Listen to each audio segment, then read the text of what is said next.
Hello, everyone. Good evening. I can see some people coming in. We're just going to wait for a couple of minutes to let some people join, but it's nice to see all of you.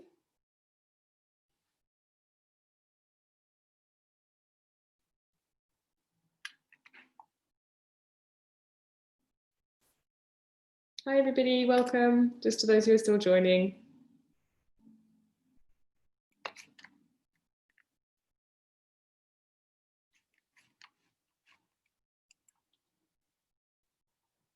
We might just give it another minute just to let some more people come in.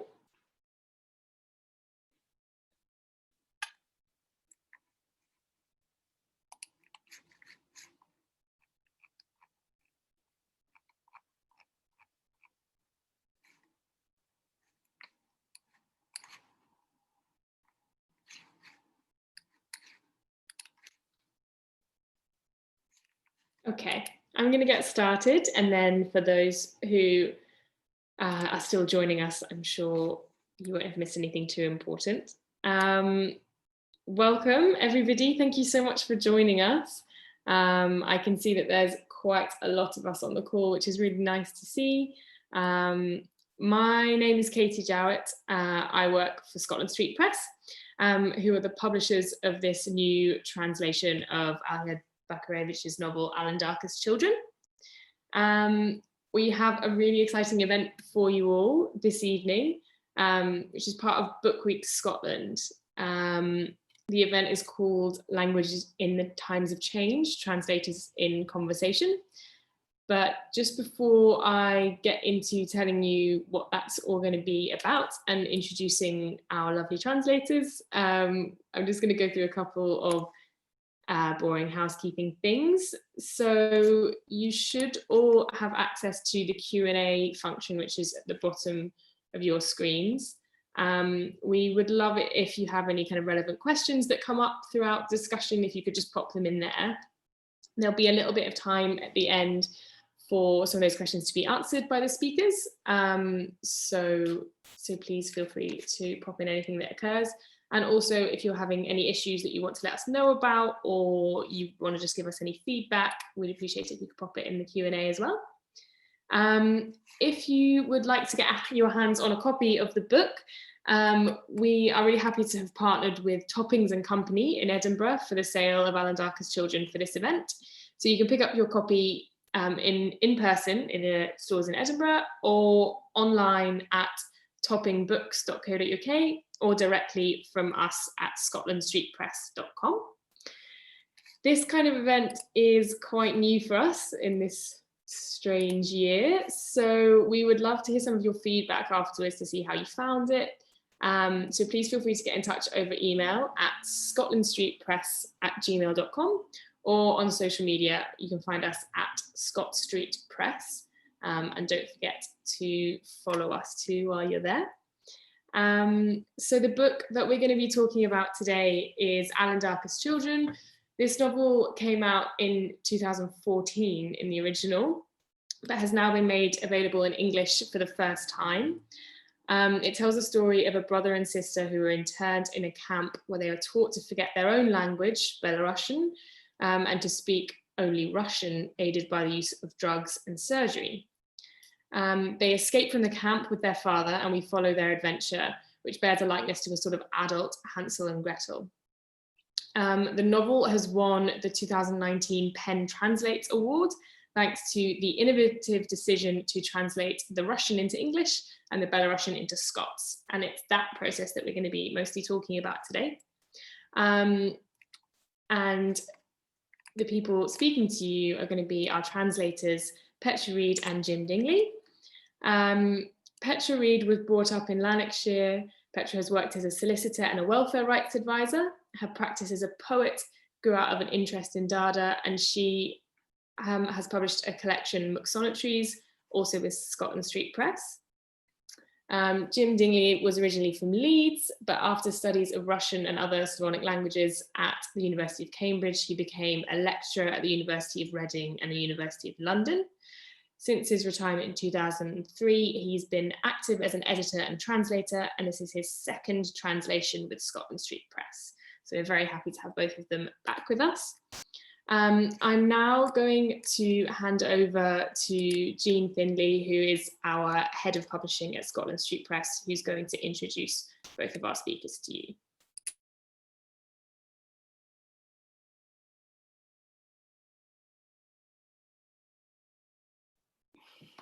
Good evening, everyone, and welcome. It's difficult to convey the excitement of reaching so many people from different parts of the world. And we extend a special welcome to those who are joining us from Belarus and also from New York and from Washington State.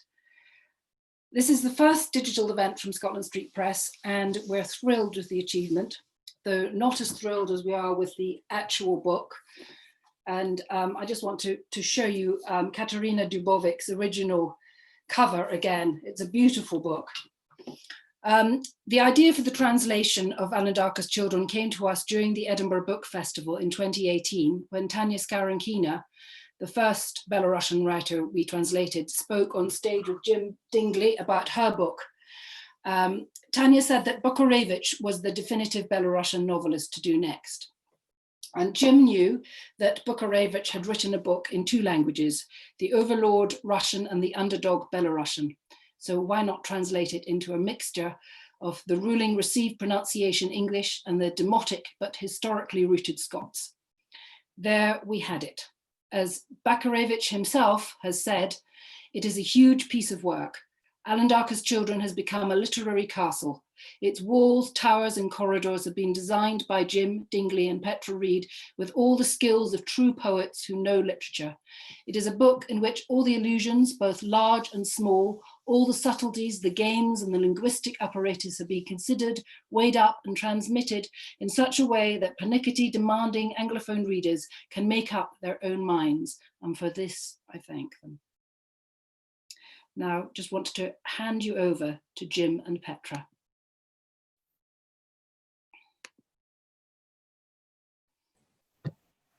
Thank you very much, Jean, and good evening to everybody. Hi. I think I ought to start from actually saying where Belarus is. To the west, we find Poland and Lithuania. To the northwest, we find Latvia. To the north and east, Russia. And to the south, Ukraine. Having said that, I would also like to say that Belarus does not mean white Russia. There are no, shall we say, exiled aristocrats now fleeing from the Bolsheviks working as taxi drivers in Paris. That has nothing to do with it whatsoever. Why white, which is what Biela in Belarus means, I have no idea, so please don't ask any questions on it because I don't know, and nobody else does. There are theories, but who wants to deal with theories? Now, the title of the session this evening is Language in Times of Change, and I'm sure that many of you will have been following, however much you can, in the British press about events in Belarus. I think it's not an exaggeration to say that since the presidential elections, and I use the word advisedly, on the 9th of August this year, there has been a continuous protest against falsification in the first place, and then ultimately against the spirit of dictatorship that is becoming stronger and stronger and shows no sign of abating. This change has brought about what I can only say is the actual real creation of a Belarusian nation. What we are dealing with today here is talking about the translation of a book which, as has already been mentioned, is written in 2 languages and various stages of gradation between them, Belarusian and English. Belarusian and Russian, I'm sorry. The 2 languages, Russian and Belarusian, are both technically official languages of Belarus. But I stress the word technically because the use of Belarusian has been sidelined into folklore demonstrations, pretty dances, folkloric songs, and so on, and is not considered fit for education. There is no university which uses it in education. So any position of comparison between the two languages starts off from the undoubted premise that Russian is dominant and Belarusian is subordinate. The protests that have been continuing since the 9th of August are mainly in language Russian, but that is not to say that there is a Belarusian component. A component in that an increasing number of people seem to be taking a lively interest in the past of their country, in its history, and in its separateness from Russia. Let's leave history to just simply saying that what is now Belarus was absorbed into the Russian Empire at the end of the 18th century, and that there was on European maps no country called Belarus until the Soviet Union collapsed and the independent republic was declared in 1991. This is not to say, of course, that there weren't Belarusians, although they may not have called themselves that, or there wasn't a Belarusian language, although it may not have been called that. So Belarus is not Russia. And the first thing you can say that marks the difference is that the central square in the capital city, Minsk, is Roman Catholic. It's not Orthodox. So that's a bit of background. Now the author, Alhierd Bacharevič. He was born in 1975, so his formative years coincided with the collapse of the Soviet Union, the creation of an independent Republic of Belarus, and his discovery of the Belarusian language. He had been brought up as a Russian speaker, as most people are in Belarus, but he found in the Belarusian language a means of expression that suited his temperament and what it was he wanted to write about. What I would say about him, quite simply, not to spend too long in talking about an author before we get on to talking about the book, is that in many respects he ought to be regarded as iconoclastic. He is someone who analyzes very carefully the reality that he sees around him and writes about it, often bitingly and hurtfully, which is no bad thing. So as you already heard, the novel, Alindarka's Children, is written in essentially two languages. Those two languages will be understood by any reader in Belarus. I cannot say the same about Russian readers, whose first language is Russian and probably only language is Russian. They would have some trouble in reading Belarusian. Now, the problems that that throws up for a translator is going to be the subject of my conversation later with Petra. What I really want to do now is simply to give an outline of the story and to give you an idea of what then it must evolve in our thinking about that story and its relevance to others, to us as well in the United Kingdom. The story, as has been said already, it evolves out of the Hansel and Gretel fairy tale. We meet a father and his daughter. Strangely enough, we never learn what the father's name is.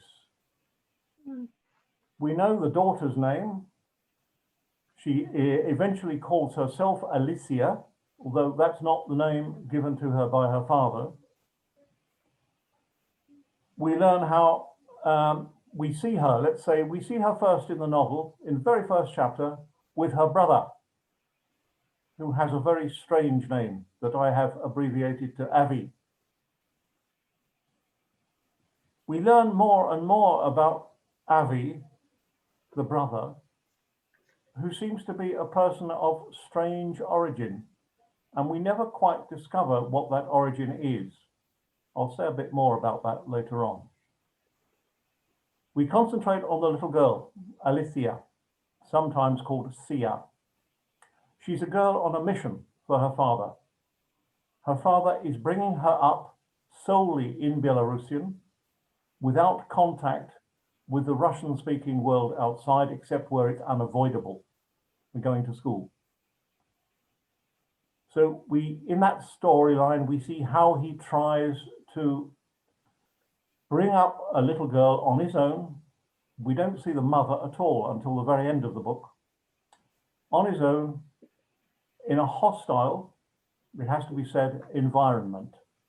What happens, the difficulties that occur, and various other things that relate to the learning of a language in that particular way. It's also the story of a doctor. Now, we never learn what his name is either. And in fact, the word doctor is misleading because he has no medical qualifications whatsoever. The doctor eventually finds his profession in creating a camp for children who can be weaned away from their local Belarusian aspects. Because even if they don't speak Belarusian, they still have a very distinct pronunciation. And he has discovered that this accent problem is caused by a little bone at the back of the throat. And so we see that he becomes the head of a camp approved of by the government, by the Minister of Health of the society. That tells you a lot about the state of Belarus, really, that they can willingly give their children into the care of someone who has no medical qualifications whatsoever, and let him, as we can put it, treat them from their Belarusian accent. What we discover about that is that ultimately the doctor too has a strange sort of development, an affiliation with his Belarusian past. And we will be reading some extracts from the book that highlight that too. So here we have a novel with two stories that run together, father and his little girl on a mission to preserve the Belarusian language, the doctor on a mission, in effect, to destroy it, to get rid of the accent, get rid of the language, and just make people speak pure Russian. I'd like to move on now to a reading of a brief section from the novel, which talks about father and the conditions in which he lives. And interestingly, in this extract, we can also begin to find out something about where Avi, the brother, comes from. There's the beginnings of a hint. So this is an extract about father and the conditions in which he and his daughter, Alicia, live. All the bottles that he had drained dry lived in the kitchen. Every evening he drank, every evening 1 200-gram miniature to accompany a simple supper after Alicia had gone to sleep. It was an even more terrifying time for him when he was left to himself while she was falling asleep. Vodka drove away the shadows. Vodka defended him from tomorrow. Vodka gave him strength. Without his miniatures, there was absolutely no way he could have coped with life. In each of them lay hidden his own personal servant, his bodyguard awaiting evening release. A tiny demon of resistance, a taciturn masseur with burning fingers and evil eyes. Very soon, he was unable to live without vodka. In addition to his army of phantoms, the kitchen was also home to his books, his beloved books. There was no longer any room to sit and have breakfast, just enough space for cooking, reading, and sleeping. When he finished his evening vodka, he threw the dirty dishes into the sink.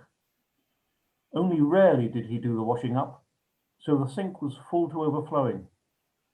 It was a real work of art to add yet another plate to that pile. Outside the window, the night was raging, twisting and turning the flat this way and that, like an idiot struggling to retrieve the coins from the piggy bank. Father was smiling. They're bound to have found out one day, but father believed they still had a few years. provided that they're careful and don't draw attention to themselves, and Alicia continues to obey him. The outside world would not be able to do anything.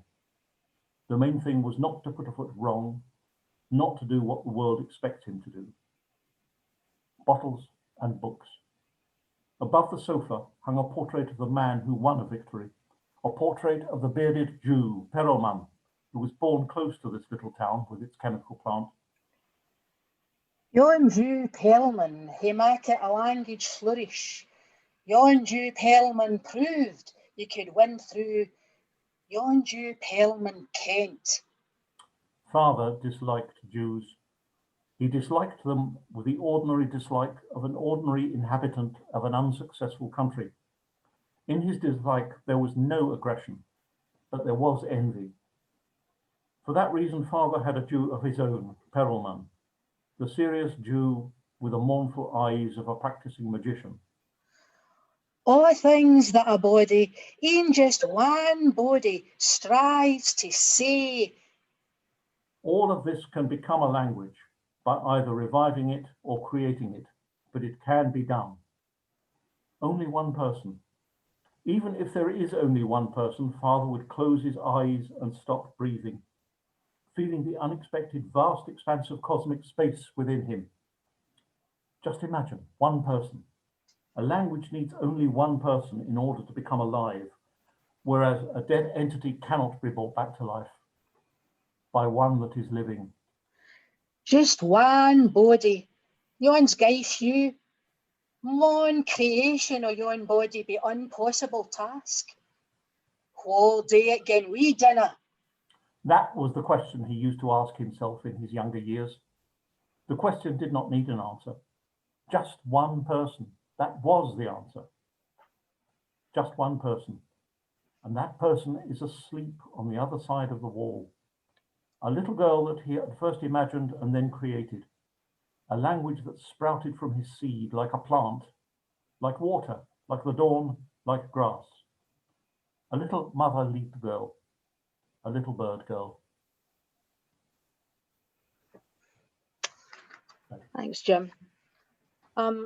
When I was first asked by Jim and Jean if I would collaborate on this project, I came clean and I said, I've got a Scots accent, but I'm not a Scots speaker. And in fact, I've got ambivalent views on the Scots language, both because of my learned experience as a Scot living in Scotland today, and as the daughter of a political campaigner who was campaigning for Scottish independence in the 1970s. And believe me, that was not a comfortable place to be in at that time.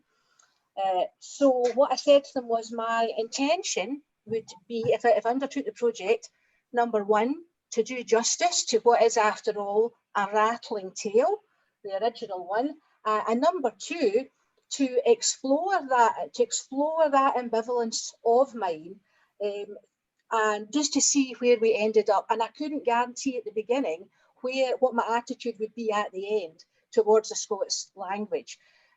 So the process that I chose was to, and Jim's mentioned the fact that Father doesn't have a name. I thought, well, I think I'm going to give him a persona. And oh yes, of course, Robert Burns. Let's make Father Robert Burns, because after all, actually Burns was the man who in his time collated so much of what was colloquial and dialect Scots, songs and poems, and handed them down to us today in collections. That wouldn't have happened without him, in fact.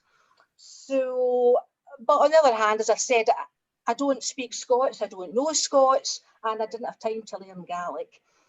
So my solution to that problem was to invent my own language, of course, which I described to myself as a kind of a Doric-esque pastiche of Scots, because nobody really knows what Scots is anyway.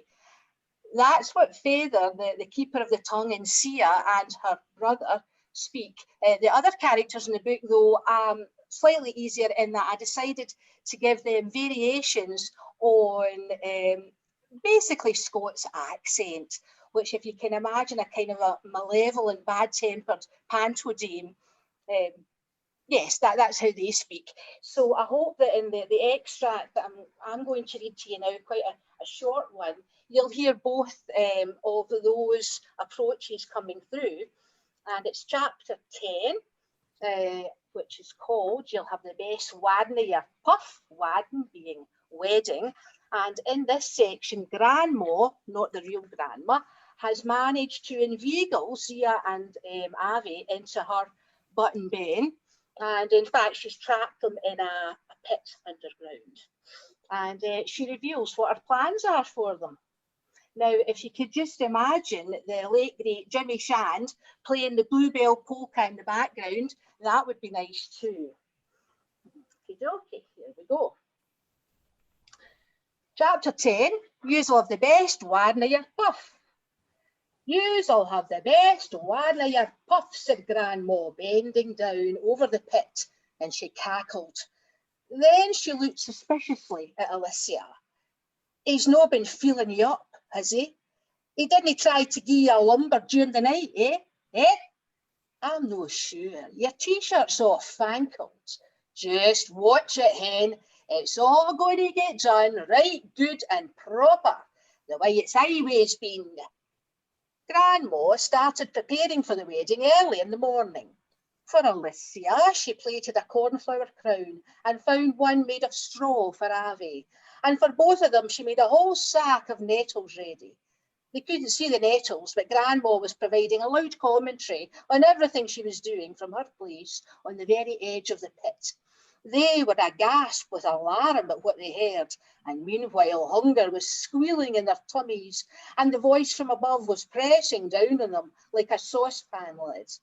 I'm going to dress you all up with jaggy nettles. I'll stitch your clays myself. Best quality medicinal jaggies there. They'll put all that dafty stuff right in your heads. Oh, your skin's going to come off once you start crawling around in there, scratching yourself on the ground. I really love it when skin's just about to peel off.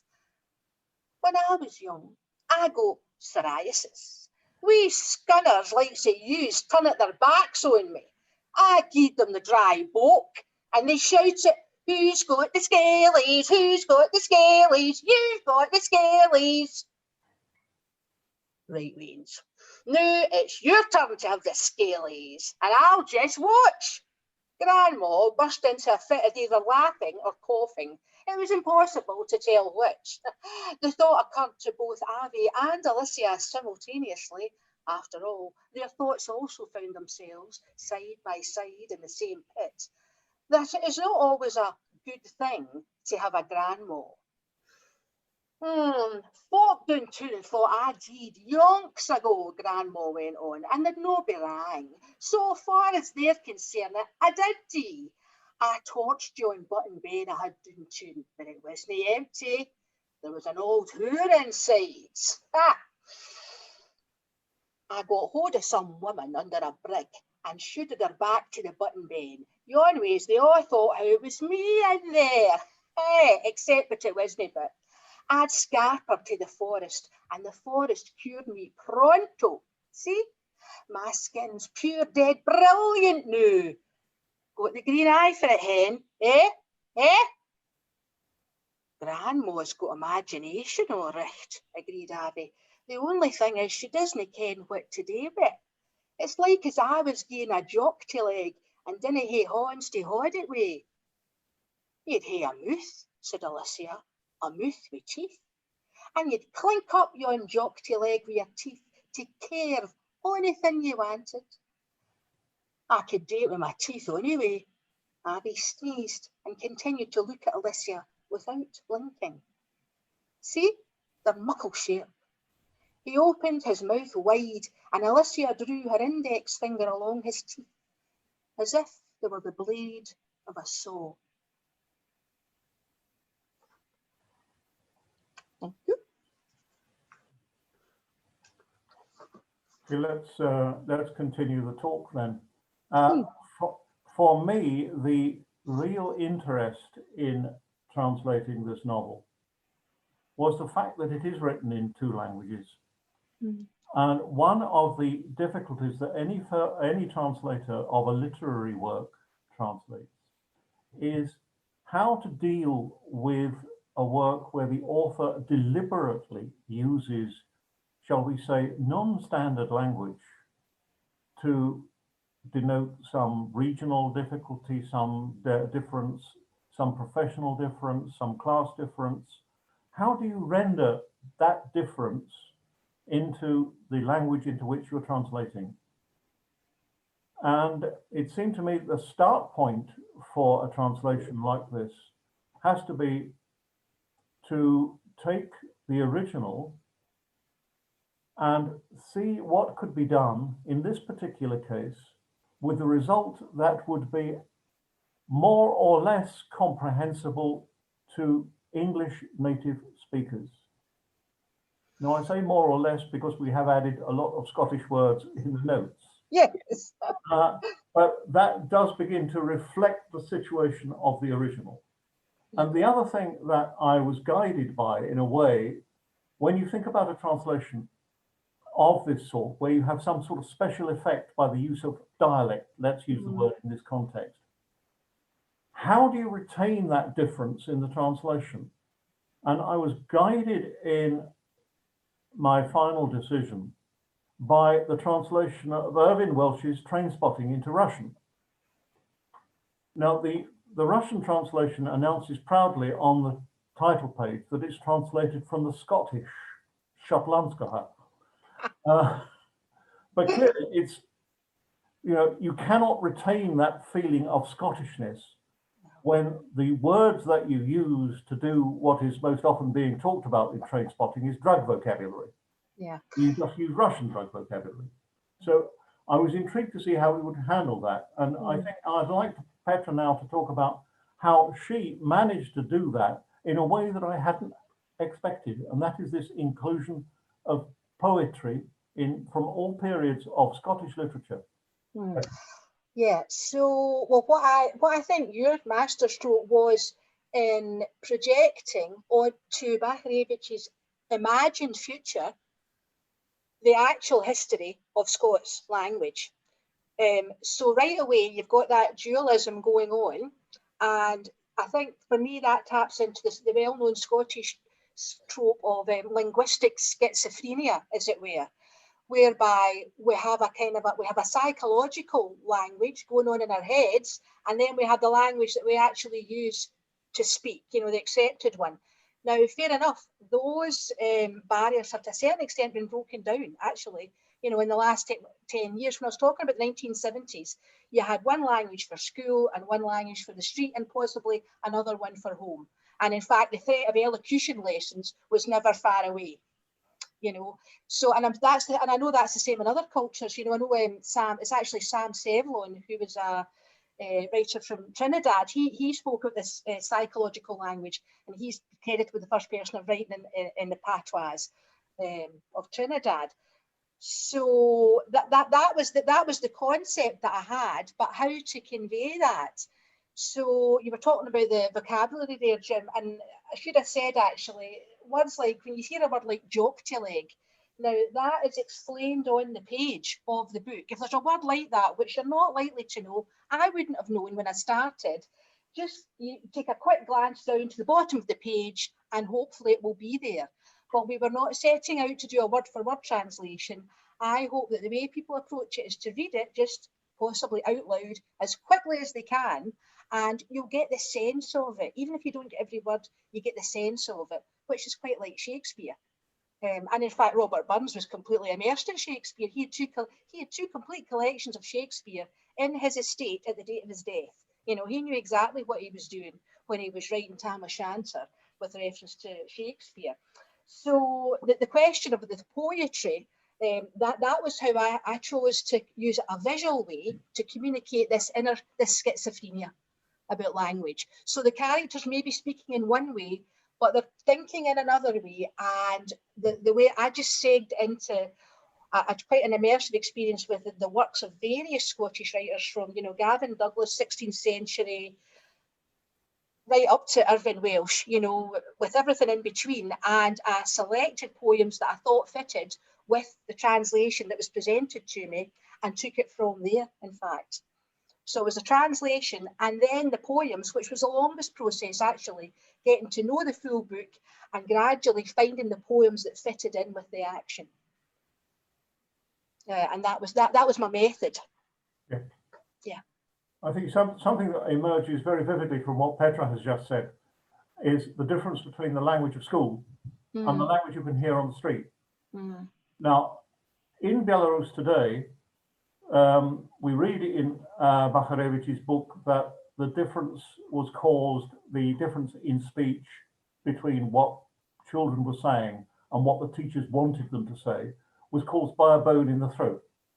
I mean, we know that that is not reality, but we can see what he's trying to say with that.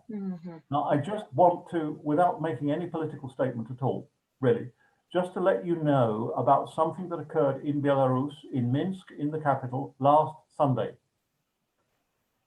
As you probably know, there have been demonstrations, quite large ones, in the cities and the towns, small towns of Belarus since August, since the presidential so-called elections.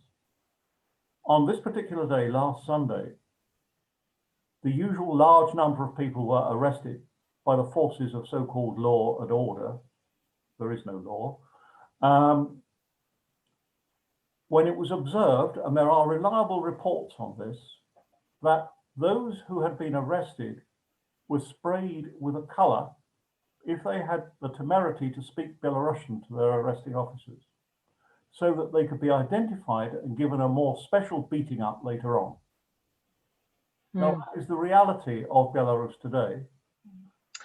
So what has happened in the novel really has come to pass. Yeah. It's more than a bone in the throat now that you'll have removed. It's your brains, and you will be, as it has happened in some cases, killed. Yeah.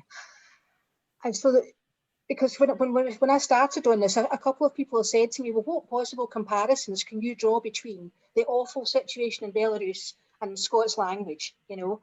And I come back to that point that I made at the outset, that what your idea for this translation stroke interpretation is that the events in Scotland, the past events of in the Scots language, for instance, 1745, when Gaelic, you know, to be a Gaelic speaker was outlawed and the Scots were massacred without making any political statements.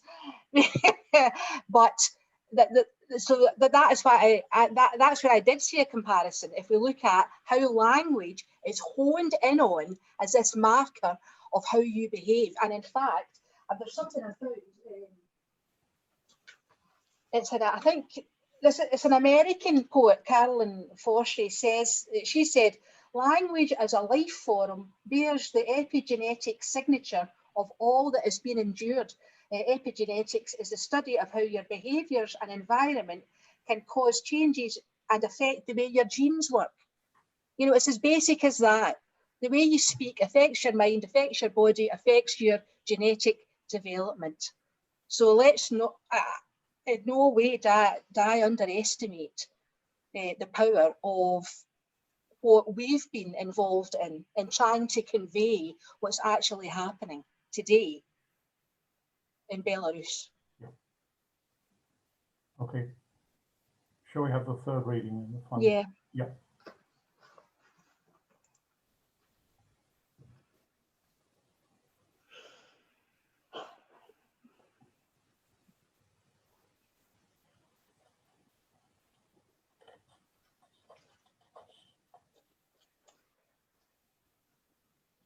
Okay, so here, in this extract, we're going to be looking at how the doctor behaves when he goes into a nightclub and he's approached by a young lady, and his ambivalence towards his native language is exposed in a very physical way.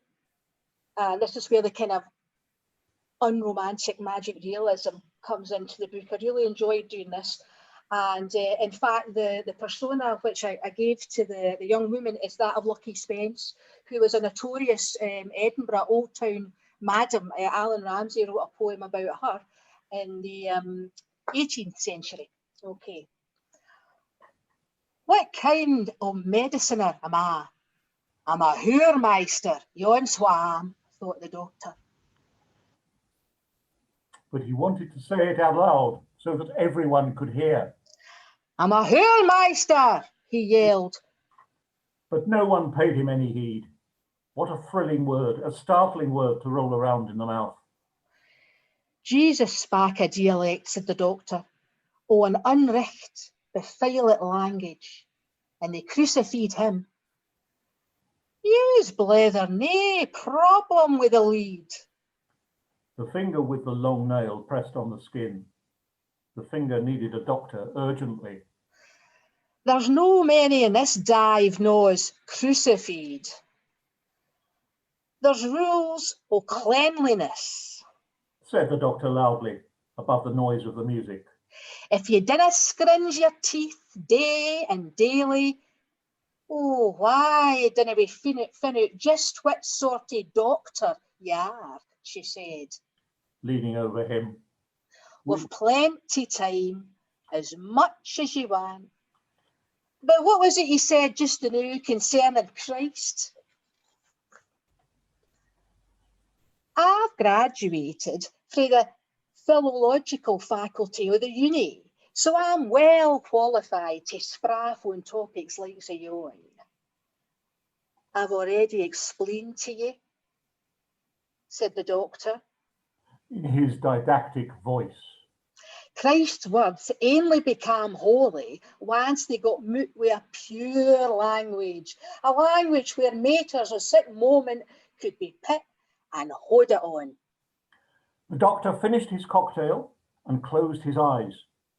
He'll return to the camp tomorrow, and no one will ever find out where he was tonight. Just as always, he could feel something in his mouth, something alive, growing, straining, vibrating, a small spot that he could control and play a risky game with. He had to do it today, otherwise he would forget the taste of struggle. Do you have wains? Her fingers were cold. Her fingers knew well what the sultry heat of the capital was like. He mentioned this to her, using such words as he could find, and these words sounded so vulgar that he wrinkled his forehead with happiness. Dirty beast. Wi' well-crished hoofs, hae been canty, whene'er the lads would fain hear font ye, to try the old game, taunty-raunty. Like cruisers keen, they took advice of me, your auntie, if you were clean. And she bared her teeth. All the same, do you have any? Aye, twa, said the doctor. a laddie and a lassie. The lassie's called Alicia. She's ken as Zia and all, and the laddie's called Avi. Do they ken what you're about here? No, of course no. The doctor was beginning to pant with desire. Daft wee lassie. And then, at long last, he relaxed and allowed her to lead him into the depths that were as red as an open mouth.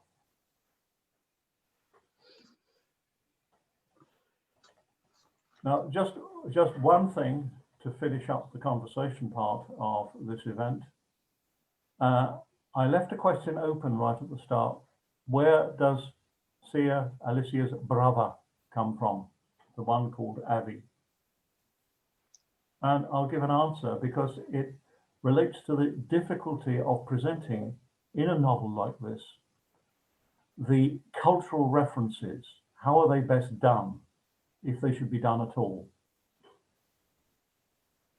Avi, the girl's brother, is a golem, not Gollum from Tolkien, but golem, part of Hebrew mythology, made from clay and the breath of God, or a rabbi who knows the mystic words. That's all. A golem. Thank you. Thank you so much to Jim and Petra for that lovely discussion and those really brilliant readings.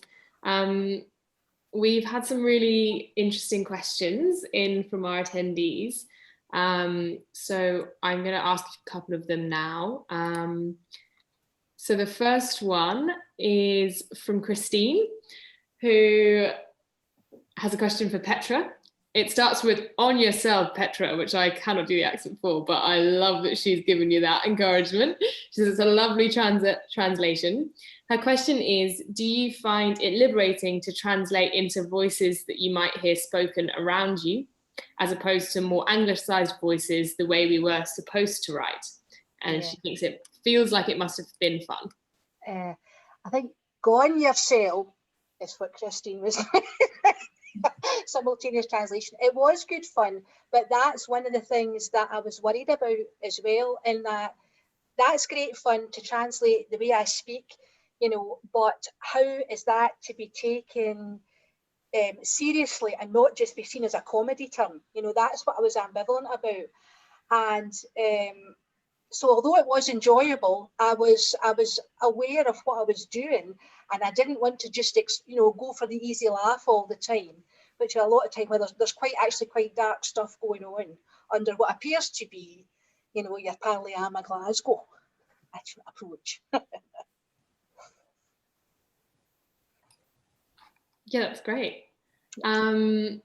We have another question from Derek, which is, how different is Belarusian from Russian? And are there varieties of Belarusian, regional and social, as there are of Scots? To either of you. A very good and relevant question. I think you can say that Russian and Belarusian are close enough to be mutually intelligible if one of the speakers wants to do it. I think a Russian speaker, on the whole, I'm generalizing here, I'm sure there are exceptions, but Russian speakers on the whole would look down on Belarusian as a sort of poverty-stricken dialect and not worth speaking. Well, the so-called president of Belarus has said that anyway. Yes, there are differences in Belarus between dialects that are regional and also professional, which has meant that after many years, a literary language that can be used in writing of all kinds has taken some time to hammer out. It has been done. So yes, it varies very much. There are dialect points, there are dialect dictionaries, words that have not come into general use. But ultimately, who is to say what is coming into general use? That's right. That's right. And I think maybe one aspect which we haven't covered, maybe that's for another day, is the effect of technology on what is actually being used, what's coming into use. Yes. Thank you both, that's really interesting. Another question from Venkatesh was, how was Alindarka's children received in Belarus? And what was the reason for translating it into English and Scots? So 2 for the price of 1 then. Okay. I'll take it first if you like. The novel was received, I think, in a mixed way. The first critical essay that was written about it was entitled "No One Comes Away from This Novel Uninsulted." And I think, you know, in other words, Bacharevič achieved what he set out to achieve, really. And that is not merely to poke fun at zealots for the Belarusian language, but also to make fun of writers who write in Belarusian because they feel they have to, but speak Russian at home with their children, for whom Belarusian is simply a way of earning a living. And there are 2 chapters devoted to that character in the novel. The kind of Belarusian writer who isn't a writer, really. And what led to the idea of translating it into English and Scots? Well, as Jean Findlay said in the introduction, it was something that we were discussing with Tanya Skarinkina over a meal in Edinburgh after the 2018 International Book Fair. And it seems to me that what drove me to think about Scots is precisely what Petra has been talking about, in that we have a situation where the use of Scots, and let's call it a language, let's not worry about this dialect and language business, let's call it a language. The use of Scots in any capacity other than the home can easily be looked down on by English speakers because these people are not speaking or writing proper. But it also is more or less intelligible to an English speaker. That's the same with Russian and Belarusian. I mean, I couldn't think of any other way of doing it. There are other ways of translating, of course. The novel has been translated, for example, into French without the use of two languages. There was actually another follow-up question from Sarah about why there was the decision to choose English and Scots as opposed to, for example, English and Gaelic. Just if anybody wants to follow up with that, but I think you might have covered a lot of it. Once again, I think the issue of Gaelic is obviously the Scottish Government's got initiatives for both the Scots language and for Gaelic, but they're both hitting the same issue, is how to keep them alive. So I would love to speak. I do like, sometimes I'll just turn on the BBC Alba and listen to it. I like the sound of Gaelic, but I don't have any of it. And that was certainly why I felt okay about using whatever Scots is. You know, that's the nearest I've got to something different. A purely practical point, though, if we had translated into English and Gaelic, we would need a translation of the Gaelic into English as well. Yeah, yeah, that's true. Okay, great, thank you. We had a really great question over Twitter earlier today from Billy. Billy says, I'm fascinated with the use of Scots poetry throughout the novel. Is this something the translators have added, or was there Belarusian poetry in there in the original? And what made you decide to use this device?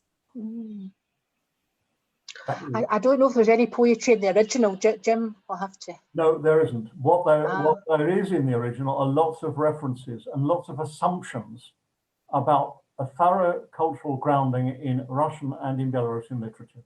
And that goes back to the whole idea of what you do with cultural references. How do you manage them to get the feel of the kind of reference that is in the original? I think Petra's solution is absolutely magnificent. Yeah, I mean, these are not all. I knew a lot of the poems, but I didn't know all of them. So that this is, as I spoke about at the beginning, this form of the self journey to find out what my attitude was and why I had ambivalence was to trawl right the way back, you know, from Gavin Douglas, you know, whatever 400 years ago up to present day. And the reason why I chose so many bits of poetry is it were a kind of a smorgasbord of language, and it's all going on in your head, and to a certain extent I'm hoping the reader will come to their own decision about how that Scots sound and what its place is and how that relates to minority languages across the world. So I tried not to be too didactic in my approach, which is why I made up, you know, a lot of what I call Scots, the Doric-esque aspect of it. But to me, the masterstroke in the original is that actually, Jim, I think he leaves it to the very last line of the book to kind of show what he thinks about the whole language debate. Yeah. I won't, spoiler alert or no, I won't say what it is, but it's not until the last few words that you think, yeah, that's a good, very good point to have made. Yeah. Yeah, that's fantastic. We've had a couple of questions along kind of similar lines that I might just group together a little bit, which are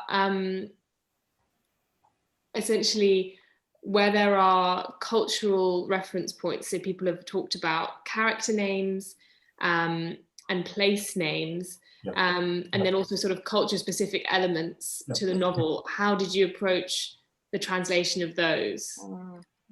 Entirely random. I do have to say. Let me say, I think that part of my idea in translating this way is it's a what-if parable. As Petra said, you know, in 1745, there was almost the complete extinction of Gaelic.